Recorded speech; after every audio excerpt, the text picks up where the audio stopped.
Welcome back. I am Lord KAVi. If you saw one of my earlier videos, it was very windy, so I'm going to redo that video right here and add some additional things about some healing techniques and seals and implants and how you can kind of work to get those removed. And then I'll finish off by touching on the Sharae and the Rasha Eria. Okay, so the chart I have placed in the video right here is a hand-drawn chart, and it is based directly from the Ashiana material given to us by the guardians from dimensions 12 through 15. So in dimensions 12 through 15, in short, you know, those beings, those realms are not experiencing any polarization or separation.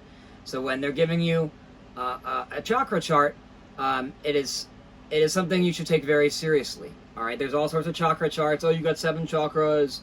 You know, this one's for deception, this one, whatever. These are all fine and great. You want to work with distorted teachings, go right ahead. No one's going to stop you. All the same, the guardians have provided this chakra chart, and I have redrawn it here. The Ashiana one, you can Google it. You can find it very easily. For me, it was a little blurry, and I sat there and redrew it, so it's not as blurry. All right. So let's talk about chakras. So if you look at the chart, the chakras are actually these cones. So a cone is pointy at one end and it expands. All right. And you have one facing frontwards and one facing backwards. All right.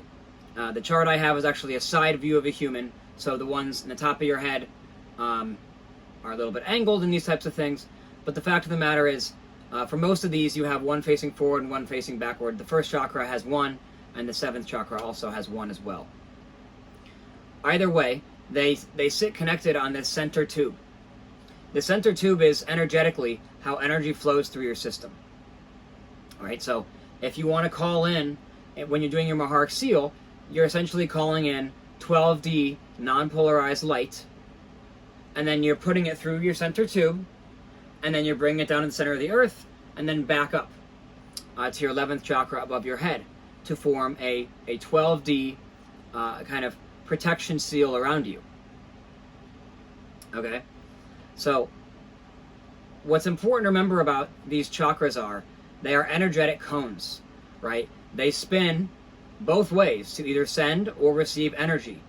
All right, you want these chakras to be open, spin freely, and to be able to take on higher dimensional energy, right? So we're not trying to get the chakras to spin one way or the other. We're trying to get them to be able to spin both ways, right? So, for example, maybe your 5th chakra is spinning.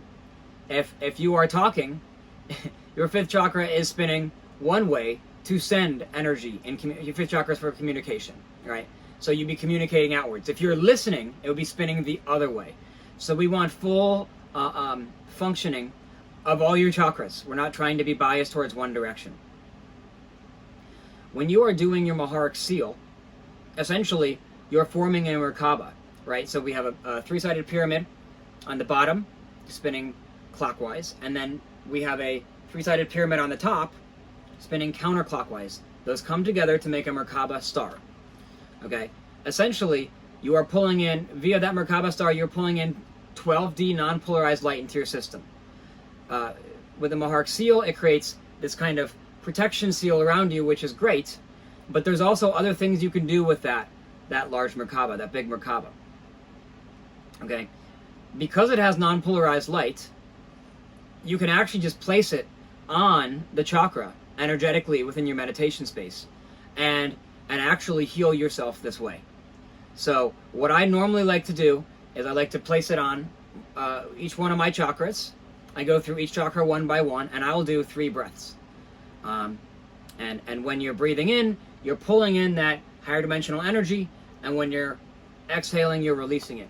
This is healing your chakras, right? If you want to view your chakras in the astral, maybe you want to hop, in your meditation, maybe you want to visualize like a TV, or visualize yourself looking at your systems.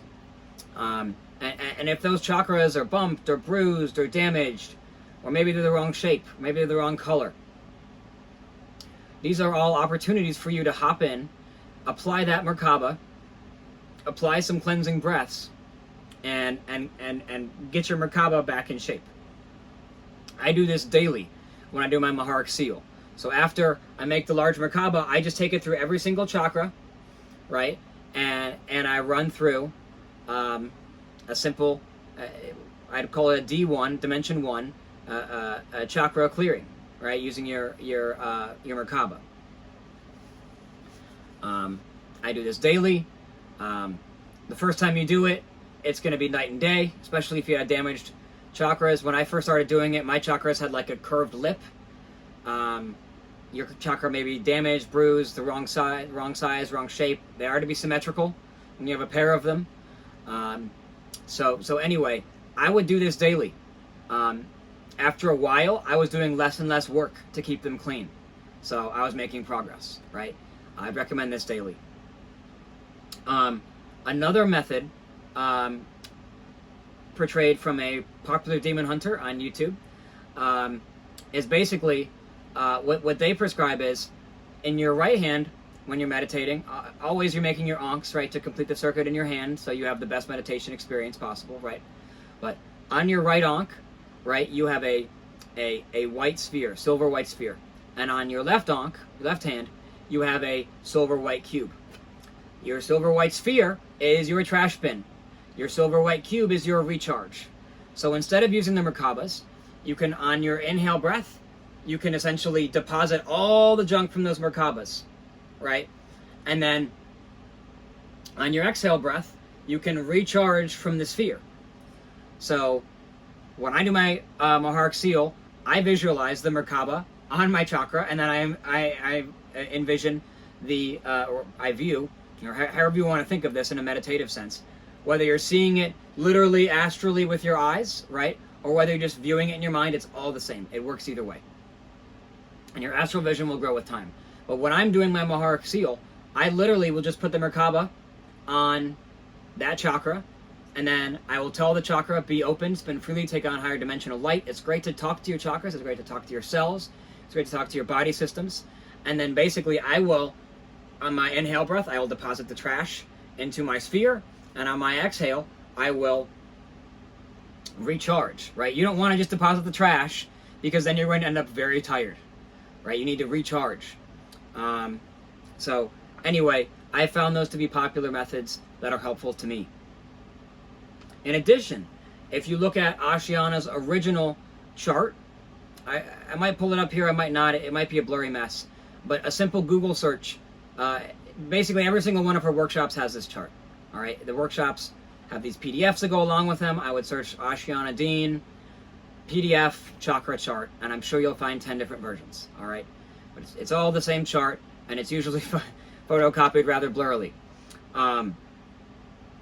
But she dictates that you have these seals, and she talks at length about these seals. You can pull up videos if you're talking about it in your own time.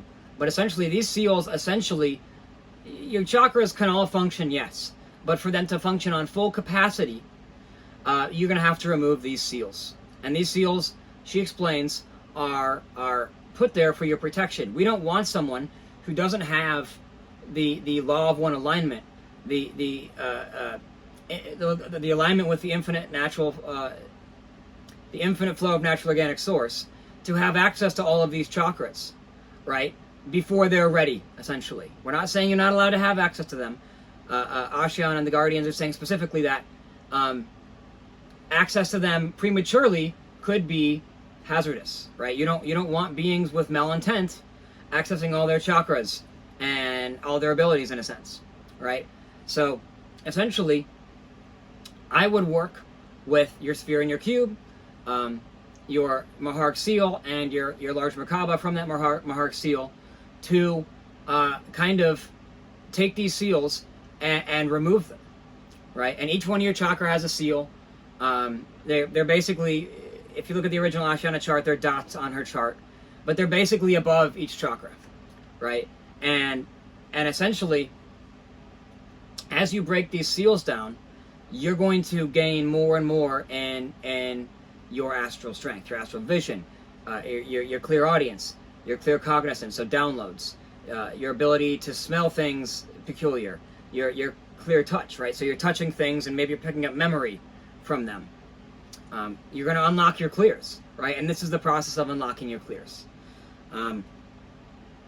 So what I would recommend is hopping in and scanning your field, you know, taking a look in your meditation and seeing how your chakras look. If you want to visualize being in like a safe room, you know, a sanctuary of some kind, great. If you want to visualize looking at the chakras on a TV, that's great. I thought that was kind of silly when I was introduced to it. I just look at myself.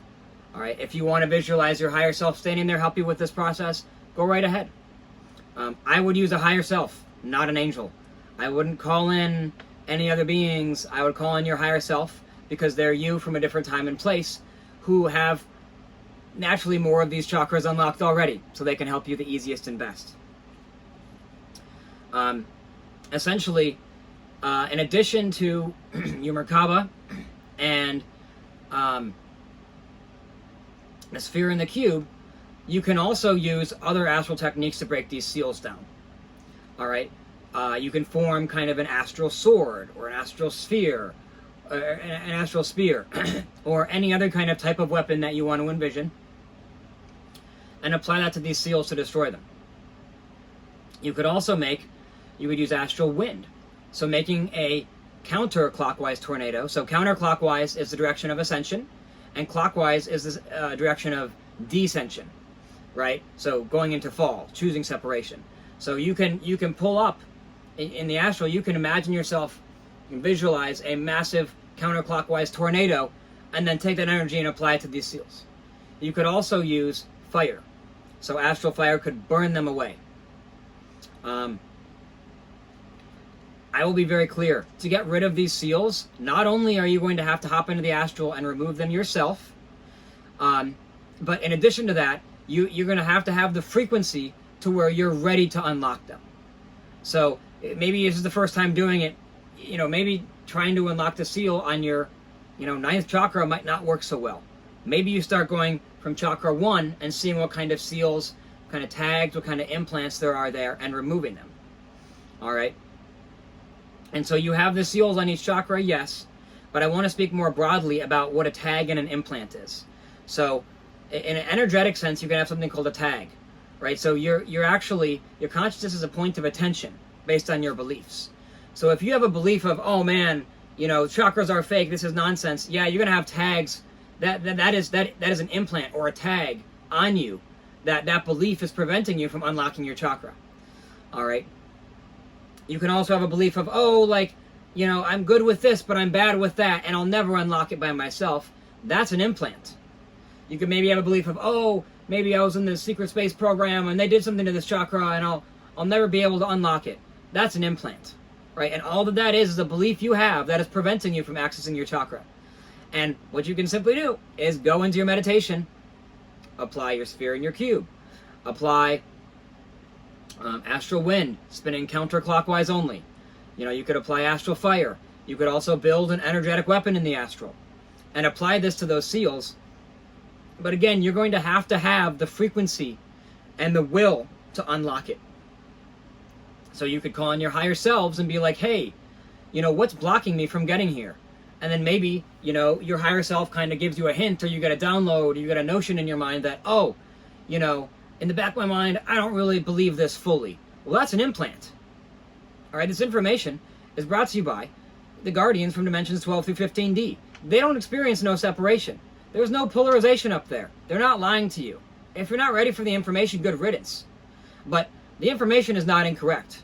It's the highest perspective in this 15D time matrix, right? Because the guardians are sitting in a non-polarized region coming from dimensions 15, 14, 13, and 12, right? So if they're handing you this information via Ashiana Dean, it's not incorrect. You might not be ready for it. You might not have the heart to believe it or the will to believe it. That heart and will to believe this material is an implant. So I would recommend taking that belief that, oh, maybe what KAVi said is 80% true. Take that 20% disbelief, misbelief, unable to grasp what is the ascension techniques given to you by the beings who have already ascended, and put that in your sphere. You could take any belief, you could take any idea that you think is trash and put it in that sphere and then recharge with your cube, right? And you can do the same thing with destroying it with, you know, your tornado, your fire, you're applying your Merkaba. Maybe use a sword or a mace or something. These are all kind of the same thing at the end of the day, right? The process of ascension is taking down your beliefs, taking your beliefs that are limiting you, because your consciousness is a point of attention based on your beliefs. If your belief says, oh, you know, I don't know about this, well, then you need to take that belief and you need to karate chop it. You need to slash it with a sword, or burn it with fire, or carry it away with your astral wind, or apply your Merkaba. This is the process of in quotes, doing the shadow work. Yes, as part of doing the shadow work is pushing yourself to learn what those beliefs are that are holding you back. But then once you learn them, you need to sit down, hop into a meditation, and start cutting through them with your sword, your mace, your Merkabas. You have all sorts of tools you can use, all right? And I leave it up to you, all right? However you want to approach this. But basically what you're going to do is scan your system. You're going to see, are your chakras damaged? Is your center tube damaged? Is there any wear and tear? And then basically, you're just going to use whatever tools I just described to fix them. Okay? That's generally how seals and tags work. Now, there are also systems of seals and tags.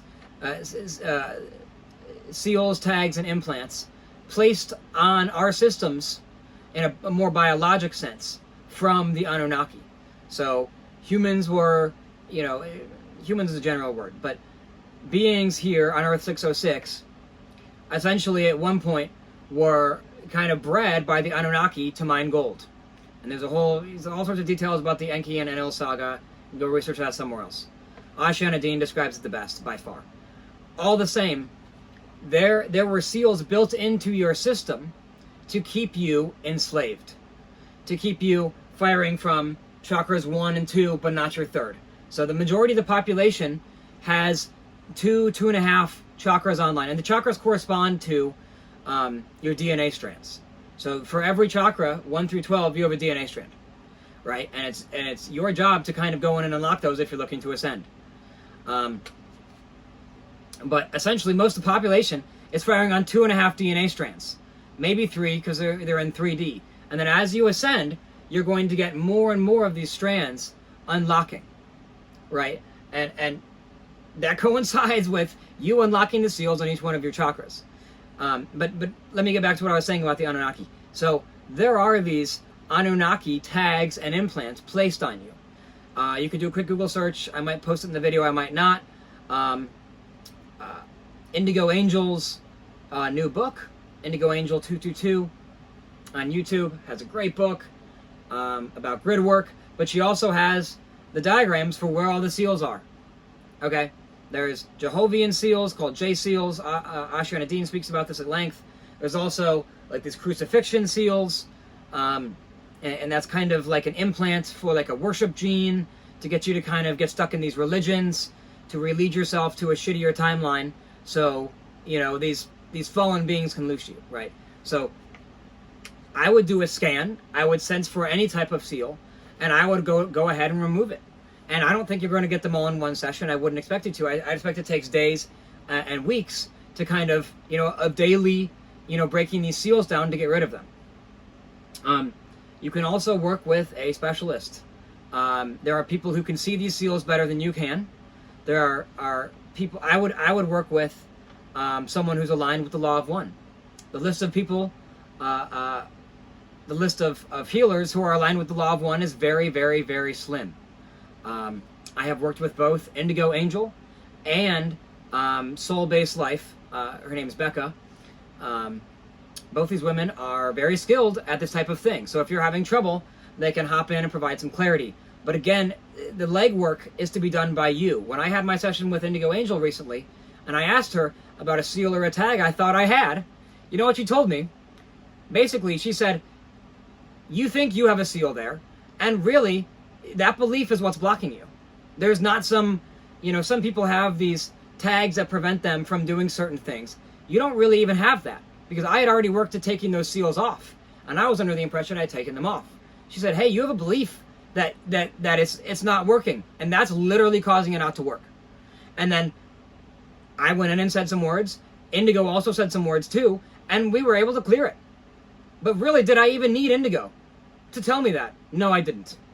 Okay, so again, the legwork, the shadow work, if you will, is you pushing yourself to see what gives you discomfort, what gives you anxiety, what gives you anger, what frustrates you, all these negative emotions, what draws that out of you, identifying that, and then depositing that in your sphere and recharging with your cube, or applying a Merkaba to that system, whichever chakra is misfiring because of your misbeliefs that are not in alignment with the law of one, the infinite flow of natural organic source. Right? And to be clear, if you are vibrating, if you are in alignment with the law of one, you're not having fear, you're not having anxiety, you're not having doubt. These are all negative emotions that the true Adamic divine blueprint does not feature, does not carry. So you're here having engaged in polarization and separation in the third density. You need to kind of realign yourself in a timeline that doesn't have fear, that doesn't have separation of any kind, any negative emotion to separation. All right. I additionally want to mention that, this is really key, because everyone thinks, oh, I got a bad back, or oh, I got a bad leg. And yes, you may have broken your leg, and there may be some pain there. This is true. But every single physical issue you have with your body is energetic primarily, and energetic first, right? So if you want to heal that bum leg, I would go in there and do the energy work to fix it. All right, I got into a snowboarding accident on my left shoulder years ago. Every once in a while, it can pain me. But it is not just my physical shoulder broke and mishealed. I got that shoulder injury because I was out of energetic alignment. It all is energetic first before it is physical. Again, you are an energetic being. You are an infinite, timeless soul. All right? Vibrating at a frequency. Technically, you're a source spark, a soul spark, and then dust particles. If you look at the diagram of an atom, it's 90-something% empty. It's empty space in there. Okay? Your dust particles, protons, electrons, neutrons, if you will, held together through forces, electromagnetic forces. And in this vibration, in this frequency band, in the third density, your eyes can only see 0.3% of the visible light spectrum. So in this density, those dust particles that are all rotating around your source spark vibrate to make your physical body. So your body really isn't physical really at all. That is kind of an illusion of this realm, because it's vibrating at this frequency rate in 3D or 4D or 5D, what have you, and it makes this body. So really, when you're going in for a surgery and you haven't done any energy work, you're just hurting yourself. Because, and even if you manage to heal some amount, heal somewhat, it's going to come back to bite you years and years later, because you've never gone in and fixed it on an energetic basis. All right? So these are all really good points. Let's move on here. So here are some protection techniques. So I've already talked about the Mahark seal. I would run that every day in a meditation. The video I have on my channel applies 3 breaths to every single one of your D1 chakras, and I think that's a great place to start. If you think you need more than 3 breaths, great. You want to apply your sphere in your cube, you want to call on your higher self for help with it, go right ahead. You want to apply a tornado, spinning counterclockwise, you want to apply fire. These are all great for D1 clearing, or any type of energetic weapon you want to use. So anyway, I would focus on cleaning up your chakras, working on your seals. If you are kind of in a hurry, or maybe you're walking down the street and I don't know, some crazy KKK clown or whatever, some killer clown or whatever, calling in satanic spells or whatever, walks past you and you're like, oh, what was that weird vibe? I was like, that guy was off. What the fuck? That is probably some distortion entering your field, right? Or maybe someone walks past you and they're really nervous, or maybe they're really angered, or maybe whatever negative emotion. You can get that in your field by simply them walking past you, right? Your auric field goes out like 6 to 12 feet, right? So you can be walking on the sidewalk and pick up on someone's negative energy, right? So let's say you did your Mahark seal, the long version, and then you're out, and you feel, you know, the guy walking past you is like fighting with his girlfriend or something, right? Or he has a negative emotion, he's worried, rushing to get to work or something, whatever. You can do the Mahart Quick Seal. So essentially, you're just going to do the Mahart Seal, all the steps, but you're going to do it without all the breaths, without all the D1 chakra clearing. You're just going to essentially visualize your 12D Merkaba, your 11D Merkaba, bring them together to make your big Merkaba, and then put them through your systems, ground them in the center of the earth, and bring them back and reseal. I visualize that in a couple seconds. All right. Once you're kind of used to visualizing it, it's not hard to visualize it kind of quickly. But your Mahart Seal, you know, you want to do it daily, and you want to take your time and do it properly and right. So the Mahart Quick Seal is something you can throw up in a flash. I'll often use this if I go to a lot of concerts, and there will be all sorts of people in the crowd. Or maybe the song that comes on, you know, they may be talking about some dark elements, and you want to have extra protection. Just do a quick Mahart Seal. It takes 5 seconds. All right. A Mahart Quick Seal. Very, very easy. Okay. In addition to that, I want to introduce something called the Rasha Eria Krystar. This is kind of... Actually, let's start with the Sharae. We'll get to the Rasha in a second here.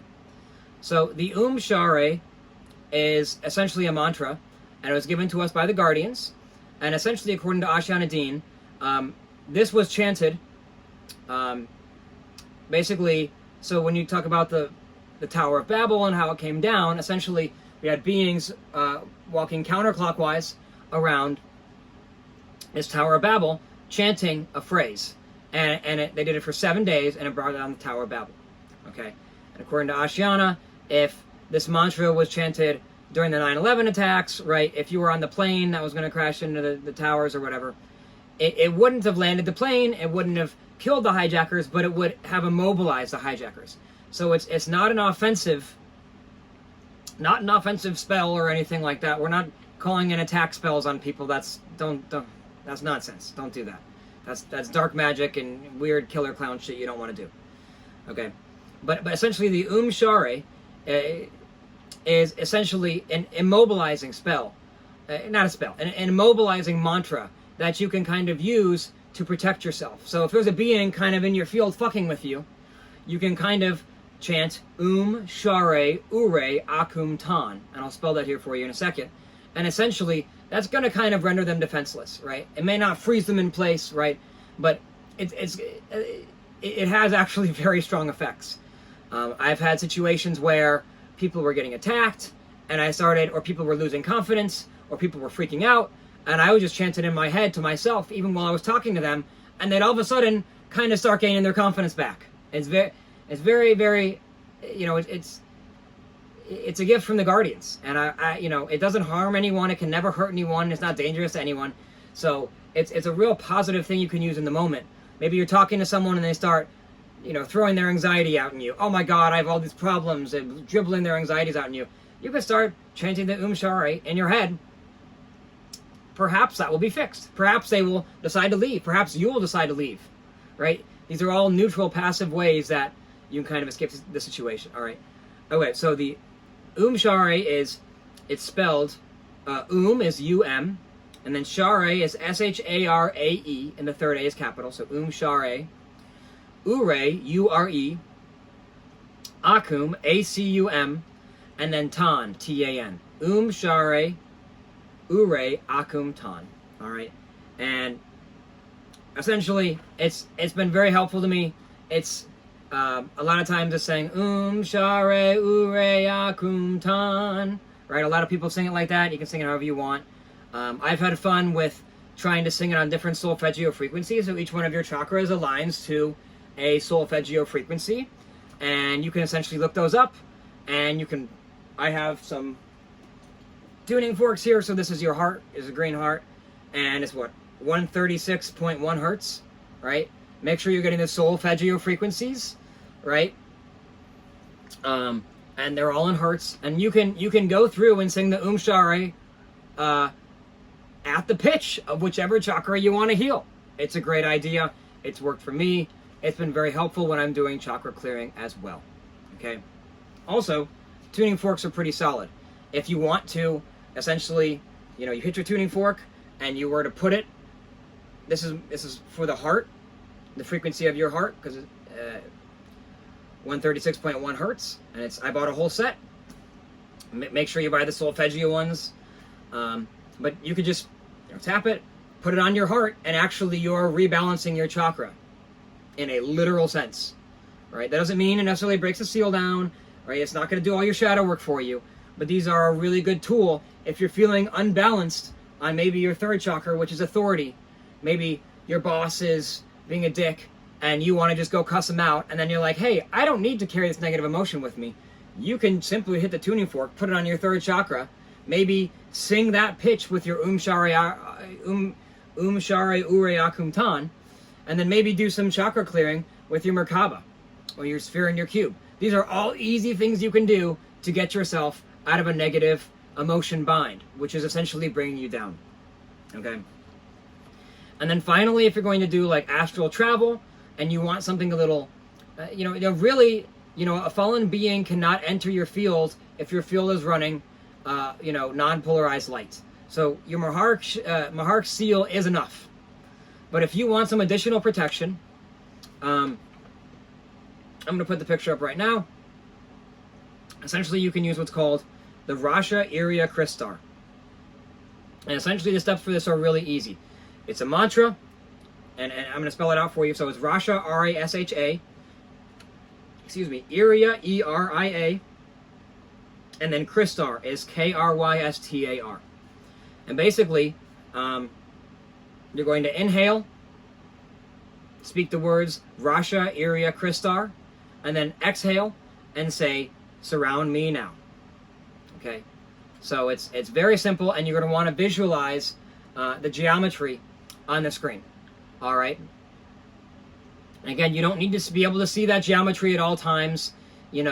Very rarely do people have astral vision that looks like a movie, right, in perfect Technicolor, right? That's not necessarily how astral vision presents itself, right? Maybe it can. That's really cool. But oftentimes you're getting flickers and flashes of that in your astral vision, and you're doing, most of the work is you visualizing it in your mind's eye, and maybe not even seeing it with your closed eye visuals when you're meditating. Okay, so the Rasha Eria Krystar is really good. The photo I have has to do it 3 times. I would do it at least 7. And if you're going to do like an astral travel, maybe you want to remote view something, maybe you want to go in and maybe look at your DNA. You can do it also, in addition to scanning for your chakras and your seals and your central tube, you can also pull up your DNA and say, oh, is there a distortion in my DNA? I'm going to scan my DNA and see whether my great-great-great-grandmother, called in some dark demonic being and it's effing with me right now, right? Maybe you want some protection vehicle that is a little bit stronger. So anyway, I think that's going to be it for today.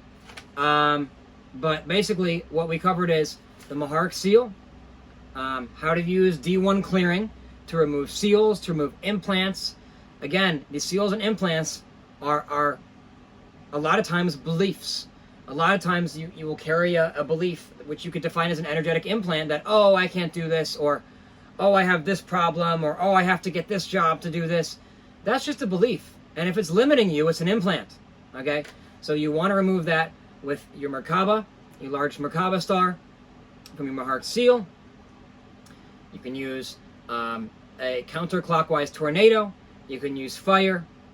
You can call in your higher self to ask for help. You can use a sphere and a cube. These are energetic devices. You can also use like an astral weapon, a sword or spear. Okay, and then we talked about the Rasha Eria Krystar as a more advanced protection vehicle. I recommend that. It's really good before dreams too. If you're having crazy dreams and you want to get better control of your dreams, before you go to bed, do your Mahark seal. Pull up the Rasha Eria Krystar. It's literally a 2-line mantra, and you visualize some geometry. None of this is difficult, but you have to have the will, and you have to have the mindset and frequency to be able to imbibe this, to be able to bring it into your field and sustain it. Okay, and then we also covered the Sharae Ure Acum Tan. And when you're doing this energy work, this shadow work, this clearing, it may make you tired. That is not a bad thing. It may make you, I've had a lot of times when I would run frequency through me, my arms would be like almost sore. It's not like you're lifting weights sore, but it's like your arm is like tired. It was, for me, I would get, when I'd hold my onks, I could feel the energy running in through my left side. I could feel the 12D energy running in. So your left side is for receiving, your right side is for sending. So I would feel a big rush in my right arm. And the first few times I did it, it would make me kind of sore. Now, I wasn't in pain sore. It wasn't like, I wasn't in agony or anything.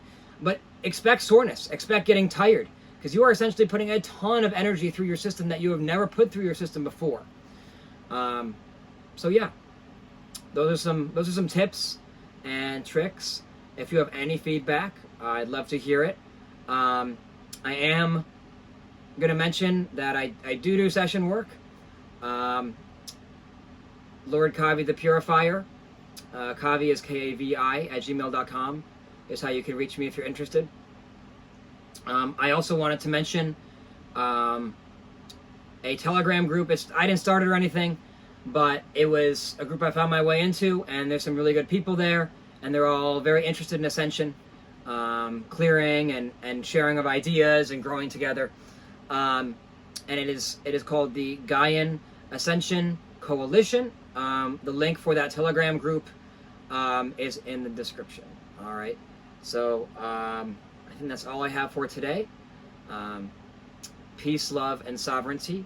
Sovereignty, not saviors. And speak the eternal ELAYSA flame. Thank you for your time.